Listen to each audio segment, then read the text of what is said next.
Le digital va-t-il jouer un rôle clé pour l'adoption mais aussi l'optimisation des pratiques agroécologiques ?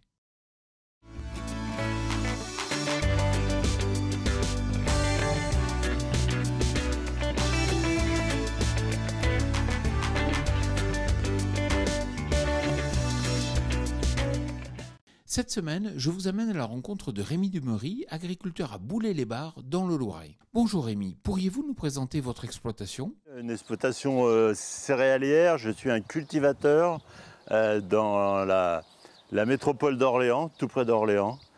Aujourd'hui sur 275 hectares avec mon fils, où on fait une dizaine de cultures, entre évidemment des céréales classiques, mais aussi des céréales spécifiques comme de l'orge de brasserie, des blés durs, des blés améliorants, du sarrasin, et des betteraves, du maïs, des pois potagers, des pommes de terre, du soja. Avez-vous mis en place des pratiques agroécologiques sur votre exploitation ?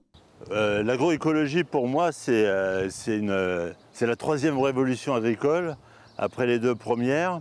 C'est reprendre ce que les deux premières ont mis en place, c'est-à-dire la génétique, la fertilisation, la protection des cultures, mais avec l'impact du numérique qui va nous permettre de mieux utiliser ces outils et aussi continuer à produire à la fois des quantités et des qualités, mais avec un respect de l'environnement, mais aussi utiliser mieux l'environnement pour avoir une production agricole qui soit la mieux possible envers la société et puis pour notre alimentation et aussi notre énergie.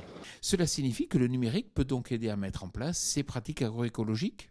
Alors le numérique, c'est vraiment une révolution pour l'agriculture parce que finalement, on a beaucoup d'expériences qu'on va pouvoir traduire en données et pouvoir utiliser ces données, les mutualiser entre les exploitations, entre les différents organismes, aussi la recherche, pour pouvoir progresser et trouver les nouvelles solutions de demain.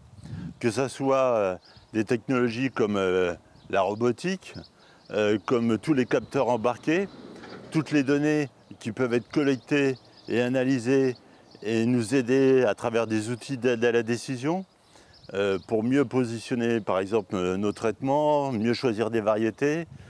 Et tous ces outils-là, c'est eux qui créent en fait l'agroécologie. Merci Rémi. Quant à moi, je vous retrouve la semaine prochaine sur TV Agri pour un nouveau regard porté sur l'agroécologie. Bonne semaine à toutes et à tous.